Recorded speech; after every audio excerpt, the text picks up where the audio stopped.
Hello and welcome to the final 905 episode of 2023.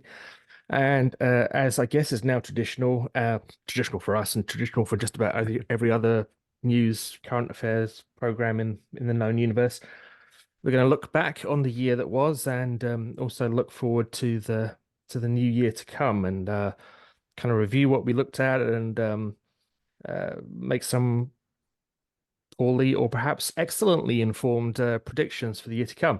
And in the context of excellent predictions, I'm just going to read out a short quote that I believe was written by my colleague and partner here, Joel.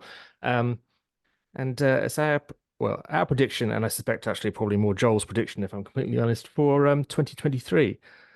And here's the quote. So, speaking of what's next, we look ahead to 2023 and what we predict will be the top story for the beginning of the year at least. Our suspicion is that Doug Fort's Greenbelt troubles are only starting, and this will prove to be an even larger scandal as more and more details become known. Well, there's 100% correct, and then there's 100% correct. I don't know, Joel. What kind of percentage of correct do you reckon that prediction Uh, uh, was? I don't want to toot my horn that loudly, but yeah, I mean that came true.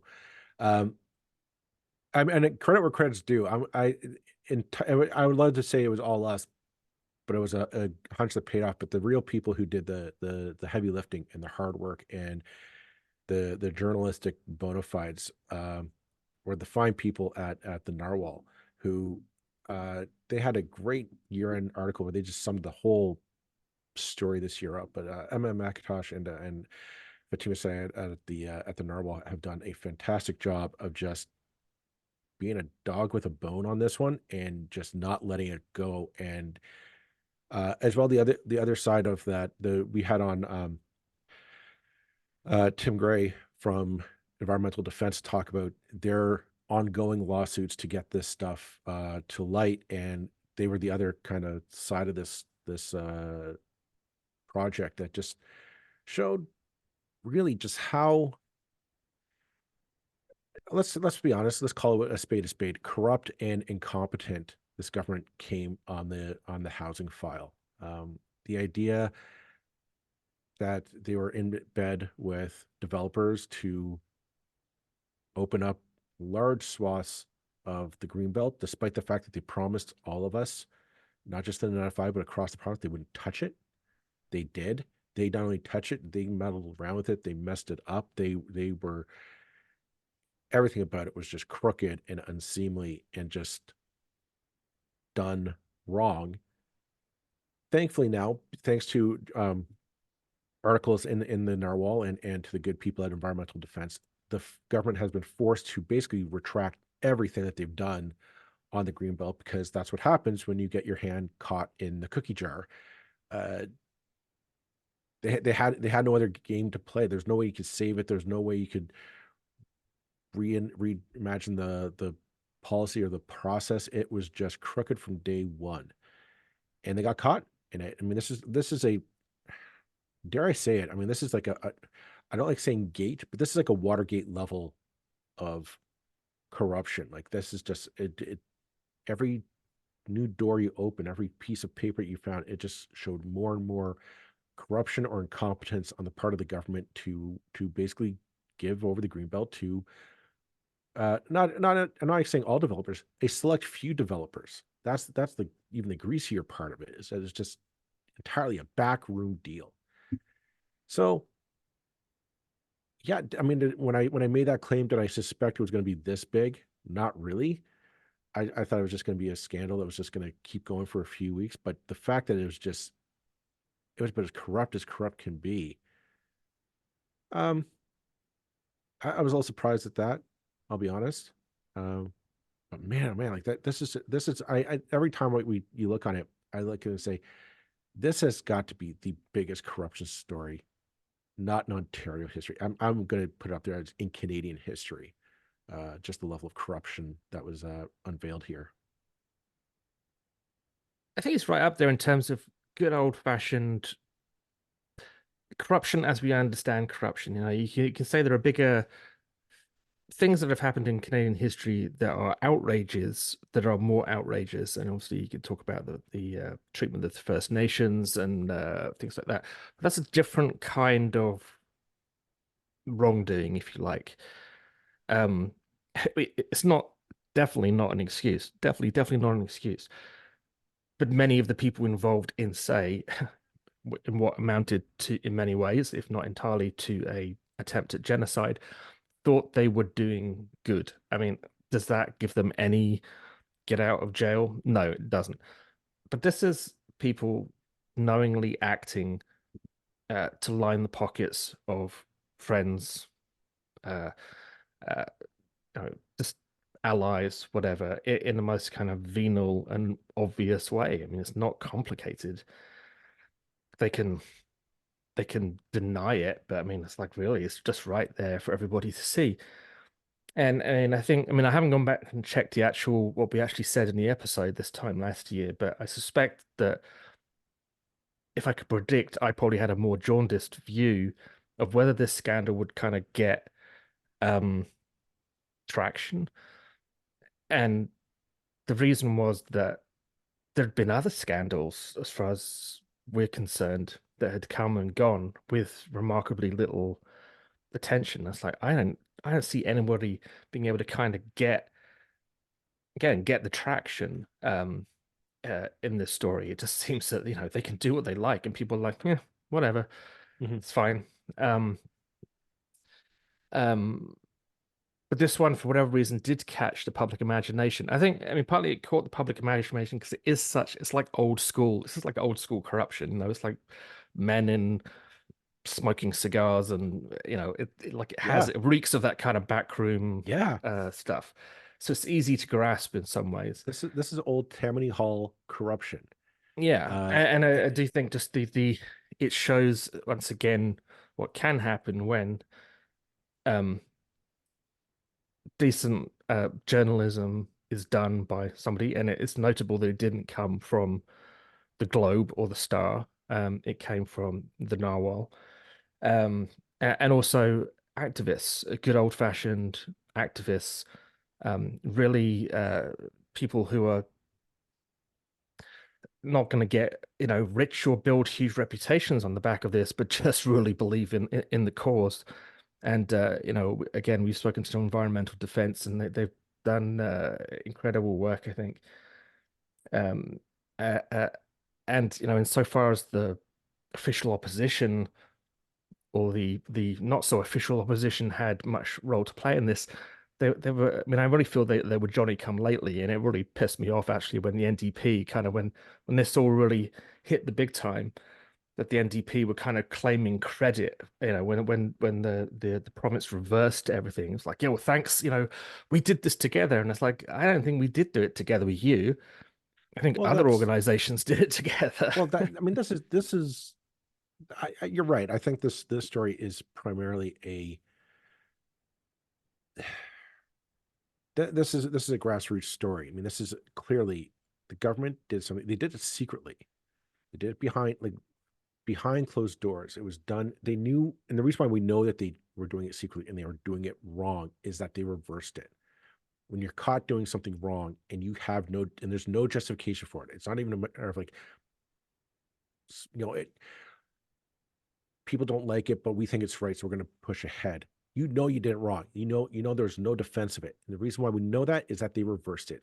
It's done. Like there's all the protections are back in place, and that's because they got caught. And how they get caught, it was because of grassroots. It was the people. This is what happens in a democracy: is you do not like what your government is doing, and you say, "I want answers." This was a failure on you're right, on mainstream media and kind of the opposition parties. The Narwhal, small independent journalism doing great work, grassroots environmental organizations wanting to get answers to questions that they have. Again, they were just a dog with a bone on this, and they did not let it go. And we've got the answers. And this is it's kind of that old school journalism uncovering corruption. That progressive era of of journalism that's going on here. And it's refreshing to see, and it emboldens me that the people are ticked off and they're angry, and there is something about kind of the elites are just out of touch. That it kind of, to me, it connects into that broader sense that I feel is happening to the people, is that the ones at the top have no idea what's going on at the bottom. They have no idea what the priorities are for those of us who are on the ground living our lives day to day, that the environment, climate change are important to us. We want to protect it, and we want a new way of doing things going forward. And instead, we have Queen's Park, both opposition and the government, kind of out of touch with what's happening on the ground. The Toronto Star and the Globe, and definitely the National Post Media, have no clue what to report. They have their own agendas that they're circulating through, and the rest of us are kind of out of touch with what they want. We just don't care. We have our own concerns. And quite frankly, I think our concerns are more valid, more important, and should be top priority for those in power. And that's why I kind of like this story a lot, is that it was the people kind of taking back that power and saying, no, this is not a priority for us. We're not going to sit back and just let it roll back and say, oh, well, those bozos at Toronto and Queen's Park just screwed it again. No, we're not taking anymore. A line's a line. You said you were not going to touch the Greenbelt, put it back. You got caught.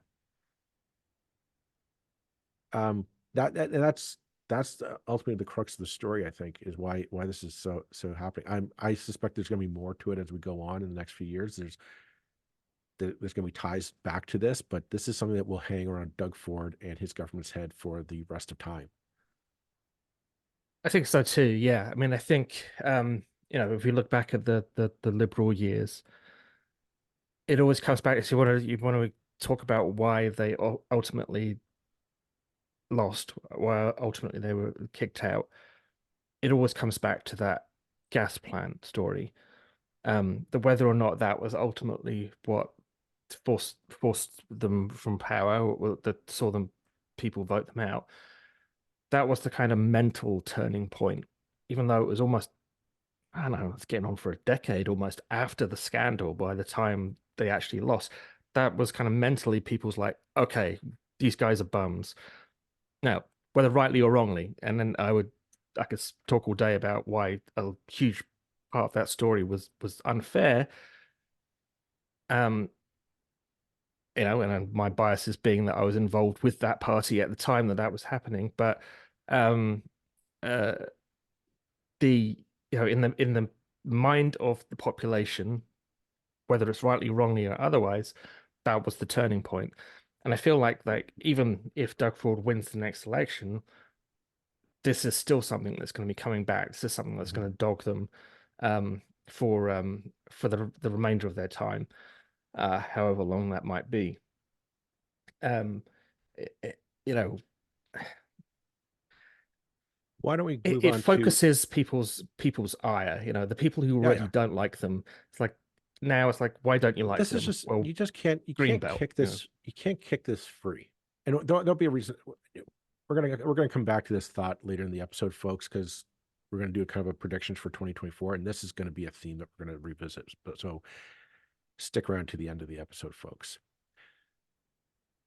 But moving on, let's the other story that we thought was a top notch story for the for the year, and that's the fact that the federal government finally getting off its behind and getting into the housing game. For a number, I can't remember how many times we've had on Mike Moffat to the podcast, but we had Mike Moffat on a couple times, Jennifer Keesmaat from on as well, to talk about, as well as Michelle Bielek for the Ontario Coalition End Poverty, and we were all talking about the housing crisis. How do we get more housing built to meet that demand that's there? And all three of them from very different backgrounds. One economics professor, one is in the development business, the third is a grassroots poverty activist. All three of them said, uh, get the HST off of new rental builds. That's the biggest barrier to getting affordable rentals built in the country. And we've been just hearing that from all over, just very different parts of the zeitgeist, I guess. But to finally see the government get off its butt and say, okay, we're going to remove the HST off new rental bills. And they seem to be actually getting involved in this and actually putting the plans forward. It's refreshing to see. Um, I think the fact that they only did it, quite honestly, is because Pierre Poilievre took that housing file and ran with it. It's his sort of now. I mean, I think we're starting to see that getting more towards the federal government now, and Pierre's a little bit less chipper on that front. But I mean, you give Pierre Poilievre credit where it's due. That man lit a fire underneath this government's butt to finally do something on the housing file. So, kudos to Pierre. There, I said it. Um, yes, I guess that is the role of the opposition, right? That you pressurize the government, and in an ideal world, that pressure brings about good things. I guess. Um, I really struggle to give him any kind of credit, but yeah, I mean, uh, credit for the government for actually doing something that people were asking for, and again, it does show that when politicians listen to people, good things can happen, and hopefully the predictions that the HST could have a major effect on uh, the more affordable end of the housing market will prove to be true. It won't happen overnight. That's the problem with all of this, and that um if someone as a result of that HST change is like, oh, we'll consider building affordable housing, well, that process is now just starting in the very earliest days, and that will take 5 to 10 years to start feeding through Mhm. into the actual housing market. So, the housing picture is a kind of oil tanker, that the metaphor we use for all kinds of other things of an oil tanker sort of slamming on the brakes and trying to turn around. We've just slammed on the brakes and we're going to have to wait a long time for that tanker to start turning.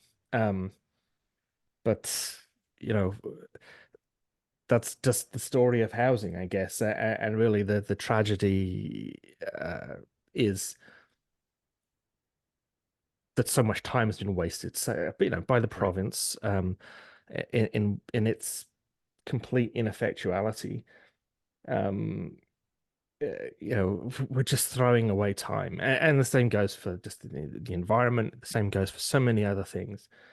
That their incompetence and their veniality is just throwing us years behind in all kinds of issues that we don't have time to waste.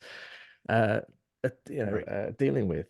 So yeah, that's frustrating. But uh, in my criticism of the federal government would be that they've been so damn modest in their uh, ambitions since 2015. Um, so this is good. I mean, but could we have seen more? Yeah. I mean, really, housing is not their. It's not really their patch, right? And another theme that we've seen repeatedly, and I think we'll come on to this again later in the episode, is the province screws something up, so the feds come in to sort it out, which is great, I guess, but that's not how the country's supposed to work. And if all you're doing each time the province makes a screw up is uploading those costs and those responsibilities to the federal government, Mhm. then we're kind of in trouble, particularly when, good chance the next prime minister is a fucking stupid little shithead, most odious creep in Canadian history before he's even in government. Um, you know, God help us. Anyway, that's another story for another day. That it is. I don't like Mr. Polyev. I don't know if anybody's noticed. Well, I mean, that's an episode for another, yeah, another episode. Because I don't know if anyone who actually likes him. They don't like Trudeau, but I've never heard of anyone say, yeah, I actually like Pierre. Um, but that might be a whole episode for And it could be that 2024. we just don't mix in the right circles, Joel. This is Maybe, the problem that maybe. like we don't hang out with the with No, with the fuck Trudeau people. but We hang it's out not with even the the fuck Polyev yeah, but people. it's not even that. It's I like to think I have a wide swath of people in my life that have a variety of different opinions and backgrounds and whatnot. I've never heard of anyone speak of Pierre as like, yeah, he is the solution we need. I am so excited. I like him. I want to hang out with him, and I just want to be around him, and I want to be, he's cool. Don't hear that. I hear people complain like the federal government's not doing enough. We need a change in that thing, and that's a legitimate concern beef to have. But I don't. Yeah, I just don't. I don't. I've never heard of anyone excited about Pierre who actually think he's a nice guy. That he's somebody that you're like, you know what? I he's gonna be a nice he's a nice guy that's gonna put me forward. I've never heard anyone say that. Now you're right. Maybe we're just in completely the wrong circles. But I mean, but again, give him credit where it's credit's due. He's driven the Trudeau government to put a lot of eggs into the housing basket, and I'm curious to see what's going to happen next. Who knows? By the next time that the next federal election comes around, uh, Pierre might be having to go to a different page in the playbook to bash Trudeau. So we'll see what happens. What's next on our plate? Well, again, this is related to housing. I mean, everything's related to housing, and I guess it comes back to our theme on this podcast about the interrelatedness of all things. Um, but it's the ideological stuff. Theme this year, Mm-hmm. coming out of the province, uh, was the the attacks on trans students, the kind of dogma about that the teachers are trying to indoctrinate our children as if they haven't got better things to do with their time. And where did that come from? Doug Ford hasn't. One thing you say about Doug Ford in his first sort of term and a half, he's not really an ideological guy. He's just, he's not about the dogma. He's about just running the country and being Doug Ford. Um, that's where he is different from a Polyev or even a Harper. He's you know he's not a guy with a big brain who really gives you don't get the sense he's a big religious guy or any of that Mm-hmm. stuff. But what happens when conservative politics fail, which they do, and when conservative governments are incompetent, it's like, well, okay, so the policies have failed. So what do we do now to get support? Well, let's attack some minority that we like wants to attack. So it's like go after trans students, go after teachers to an extent, go after um, go after people who can't actually defend themselves, and create an ideological war, create a sort of moral panic. And that's what we saw Doug Ford doing this year with the increasing number of attacks on, Mm-hmm. what are teachers up to in our classrooms and all this kind of baloney. Um, which I can tell you what teachers are up to in their classrooms, and that's trying desperately to teach your stupid children how to fucking do the basics. Excuse the language I'm coming out with today, but it's early in the morning and I'm kind of, feeling a bit irritable. Um, yeah, I mean, I mean, that's of all the things we've seen this year, that annoys me even worse than the corruption of the Greenbelt. It's like going after people, the weakest in our society, the people who are least able to defend themselves, and baking, basically feeding into Mm-hmm. an absolute lie. The teachers want to force some agenda of, you know, transsexuality Right. onto your children. I mean, it's just garbage. It's a fucking lie again Well, with the F bombs, but you know, just screw you, Doug Ford. well, I mean, yeah. I mean that's the uh, we have had two. We did a few episodes on this matter. When one we had on former Premier Kathleen Wynne to discuss the matter, which was insightful, but the need why we need to ensure that trans kids are protected and feel safe and secure, and able to use their pronouns as they wish in our schools. Uh, that was a very insightful episode, I thought. The other episode that I thought was, my own this is my time to toot my own horn, was just going to that million parent or million person march. That was not a million people, but basically protesting outside of school boards. To again, to your claim of there's a conspiracy in our school boards and our teachers and the teachers unions to somehow force kids to become trans, which was ridiculous. But we had, I talked with both sides, and I did. It was just very much like there's a lie on one side. There's a lie of that this is happening now. Where I think it gets dangerous is our government, and this is something we reflected on after the fact. Our government has not stepped up and said this is not the case. There is no conspiracy in our school boards. Stephen Lecce, Minister of Education, should have been at the microphone since day one to say this is not government policy. There is no conspiracy to convert any child into something that they are not. And that just doesn't happen. Like I looking back on that whole situation, I am shocked at how silent the Progressive Conservative Party was on this matter. I mean, the fact that Stephen Lecce kind of flirted with it. When Saskatchewan and New Brunswick introduced legislation of their own to force schools, teachers, and administrators to out trans kids to their parents, despite that they may not wish it. The fact that Stephen Lecce was flirting with the idea and openly kind of toying, this language matters.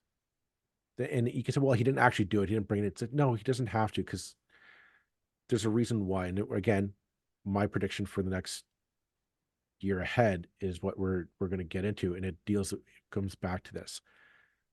But it to me, it was just screaming. It was telling. Why wasn't there an explicit denunciation? A no, this is not government policy. This is not going on in our school boards. You have been misinformed. You have been lied to. It never came. It never happened. And instead, To denounce it would be to contradict his own leader, in effect. You got Doug up there on the platform at whatever event it was. I can't remember what event it was now. Basically, uh, basically saying, you know, yeah, there's all this crazy stuff going on with our teachers. Mhm. Uh,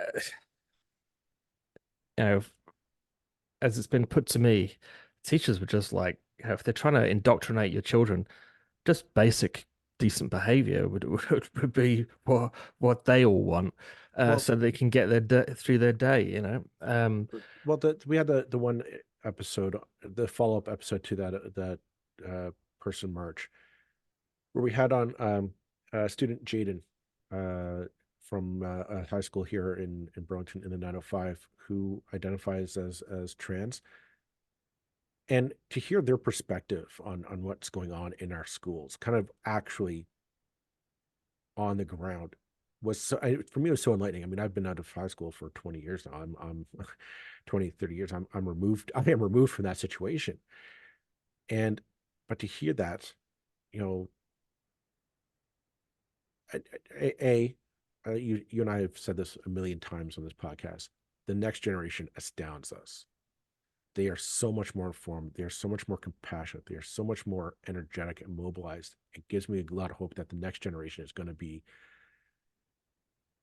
a lot. They will do a lot of great things when they come to power in this province and in this country. I'm convinced of it after speaking with so many of them. But yeah, it was just I guess this brings us into the prediction aspect of this episode, and that's kind of what we're suspect is we're gonna see happen in the not just the 905 but the province for over the next few years, and we're gonna tie it back into the Greenbelt. I suspect the housing file will continue to plague governments, mostly because it will turn into this provincial government will need to take action. Now, the plan that they wanted to put into play was the Greenbelt. They wanted to open that up, and they thought that would solve their woes. It turns out that's no longer on the table. What's going to happen now? I don't know, but I can't see a solution out of it without massive provincial money being invested into it in some way or another, either through tax credits or through um, direct building investments. Something's going to have to give. There's going to have to be some kind of action taken by the government. It can't just be, oh, I'm going to remove the red tape and that's going to be the problem. And that goes against Doug Ford and the conservative DNA. I can't see them doing it. It's just, it goes against what they want or what they believe fundamentally in their bones. So where does that leave the 905? Well, it leaves a lot of municipalities being shortchanged because of Bill 23, who are going to feel the pressure to meet the targets that they've all agreed to, but they're not going to have the money to pay for the needed infrastructure to accommodate those developments, not to accommodate the transit that's going to be needed for all the more people living in our cities. And they're going to come to the province to say, give us the money. Will the province fork it over? Who knows? But I predict that's going to be a massive fight between the municipalities and the province in 2024 and 2025 is my prediction, which is going to lead to a fact that at some point the province is going to say, I don't want to spend the money. I don't want to fork it over. We see that they don't want to fork it over for healthcare. They don't want to fork it over for education. And that's going to lead to things just not working out for us. And rather than deal with another Greenbelt scandal or whatnot, I think it'll come down to, it'd be easier for them to go to the trusted conservative playbook of, let's go pick on this group of people, namely trans kids. I think that they tiptoed around it in 2023 and they saw they could get away with it. I suspect we're going to see them going to that well or to that playbook and start using plays from there to divert attention away from other failures that they're going through, especially in the housing file, as that in the affordability file, as that becomes more and more prevalent for people in the coming years. When they are inactive on that file, it's going to be easier to say, let's shore up the base. And how do we do that? Let's go plant a seed that there's some conspiracy in our schools to turn your kids trans, or trans kids are getting extra accommodation over yours, or some other lie that's easy to sell to their base, and cause a disturbance that distracts the media and the rest of us from, I would argue, more lasting damage that could be done to this province. Yeah.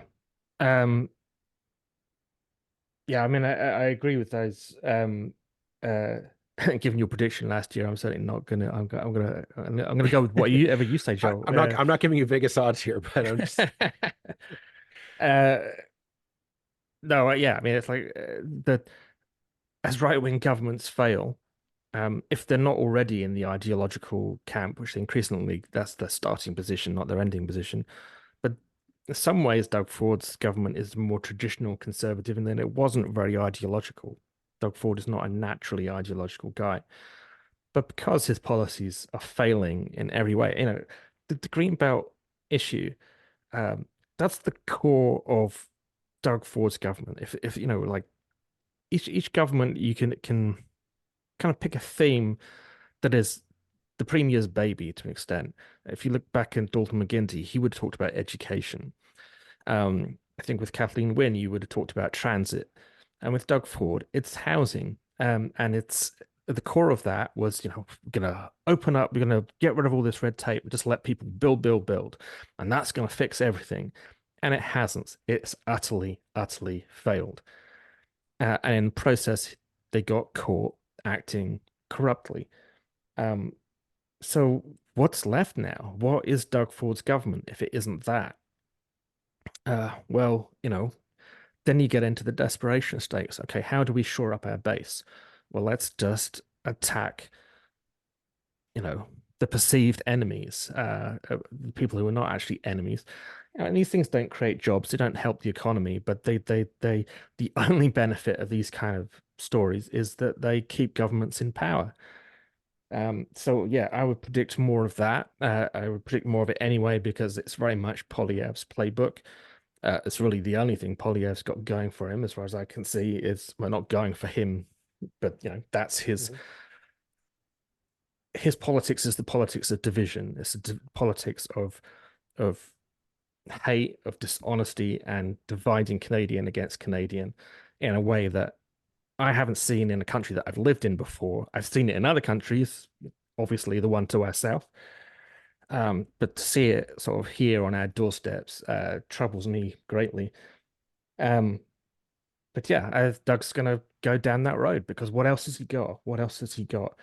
Um, I would say I just want to. I think we are correct in this, and I'm willing to stake my claim to it for 2024 and 2025. But I do want to put a big asterisk and a big caveat on that, and that is it's not all doom and gloom because while I can picture our right wing governments going down that road, I want to play that card. I was also very much emboldened by the fact that in our schools we saw at faux and in the various unions on the side of trans students.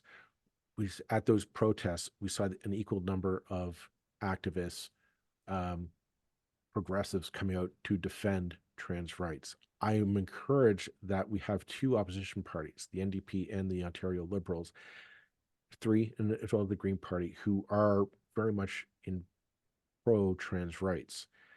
And I think will be catering on that support to fuel their movement into the next election. Um, I think there's a number of organizations around the province who will keep pressure on at the grassroots level, keep the pressure on our government to stay on the straight and narrow.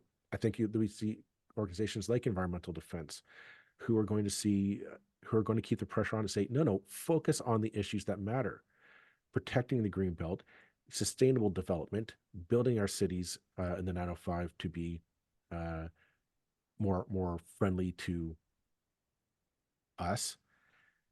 Um, so I don't think it's all necessarily doom and gloom. I think what I've seen in 2023 tells me that we have power. We have weight in this fight. We are not helpless to it. And if you if you're seeing dark times ahead, folks, there might be, but look to the person and people next to you because we're all in this together. And we well, outnumber, and I do believe we outnumber anybody who is uh who rather work in the darkness rather than work towards the light. there's a progressive majority in this country that always has been, and I hope there always will be. Um, yeah, the frustrating thing for me as I get increasingly grumpy and old is that that progressive majority does not uh, get itself organized to make sure that the minority politics of division and selfishness and greed and corruption is never allowed near government. Um, you know, there's a simple answer to this, um, and that's cooperation between progressive parties to make sure that somehow or other, even if you don't get everything that you want, we don't all get what none of us want, Mhm. which is what our political system has delivered so often. Um, so yeah, I mean, if I'm predicting for the next year, my prediction is a bit more gloomy. This is the gloomiest time in terms of hope that I've had in my life because it seems that every decision that is made is wrong. But you're right, we do have a massive majority. There's a story that no one's mentioned that really should be front page news. And there's the massive capitulation that the provincial government has just done with all the teachers' unions. There was talk all this Mhm. year that industrial action was on the way, that we were going to have more strikes, because it was presumed it's like the government's going to go after the teachers. It's going to, And actually, they completely bailed on the whole thing. The teachers' unions, teachers are getting back pay for income that they should have been earning over the last so many years. They've just got paid out for the money that Dalton McGuinty owed them, like recently, and now Doug Ford's going to be paying them for the money that he owes them. So you know, Doug, the strong leader, once again, is not a strong leader. I've always thought his government is very fragile. Someone, I can't remember who, it's annoying me. I can't remember who said it. The other day, someone was talking about, how Doug Ford is like the Teflon premier. I don't actually think he is. I mean, certainly the Greenbelt story has stuck to him hard. Um, and he's always been very fragile when criticized. He will reverse at any moment. The minute he thinks he's getting unpopular, he's a weak leader. The problem is that the leaders of the other parties are weak too. And I guess at least they now all have leaders, and that's a question we have over the next year is whether that will make any difference, or whether it is actually down to not the opposition parties, but organizations like the unions, like environmental defense, like the Narwhal, like in our little way, us, to hold governments to account in a way that our political processes just don't seem to. Mhm. Well, I think on that note, let's wrap up 2023 with um, at least a Merry Christmas, a Happy New Year, a Happy Hanukkah if that's what you celebrate, and you know what? Just look out for each other. If it, just extend that helping hand to your neighbor whenever possible, and we'll all get through this together because we have to. Yep. So take care, everyone. We'll see you in the new year. Bye bye. Right.